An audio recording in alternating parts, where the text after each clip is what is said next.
근로자도 아니고 학생도 아닌 신분, 바로 대학교 조교 이야기입니다. 조교 역시 근로자로 볼 수 있다는 일부 판례가 있었지만 여전히 근로자로 인정해야 하는지 여부가 명확하게 정리되지 않았는데요.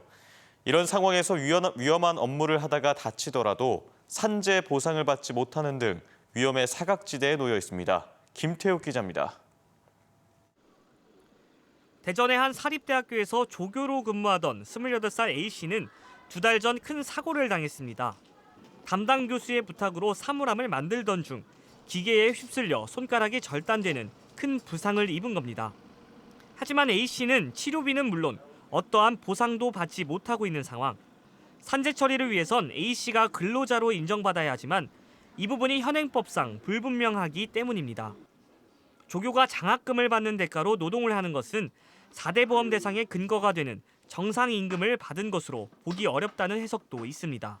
좀 근로자성이 좀 어느 정도 있어 보이는데 이거를 전에 그냥 바로 학비로 들어갔다 그러면 이제 근로의 대가를 받은 임금이 아닐 가능성이 좀 있네요. 대학 측은 산재 신청을 위한 행정 절차가 진행 중이며 최대한 협조하겠다고 밝혔고 근로복지공단에선 법률 자문 등을 통해 근로자성 여부를 확인하겠다는 입장입니다.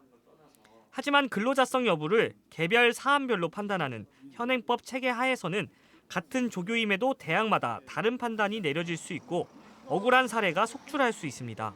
조교라고 해도 근로기준법에 적용을 받아서 업무를 하는 거면은 정확하게 노동자성을 인정해줘야 된다. 그래서 특히 산재, 다치는 문제들에 있어서 그리고 의료 보장에 대해서는 확실하게 보장을 해줘야 돼. 비정규직 노동자 등 법의 사각지대에 있는 근로자들의 안전 문제가 사회 문제화되고 있는 지금 대학 조교들도 근로자임을 인정하고 안전을 보장할 최소한의 기준과 체계부터 서둘러 마련돼야 한다는 지적이 힘을 얻고 있습니다. MBC 뉴스 김태욱입니다.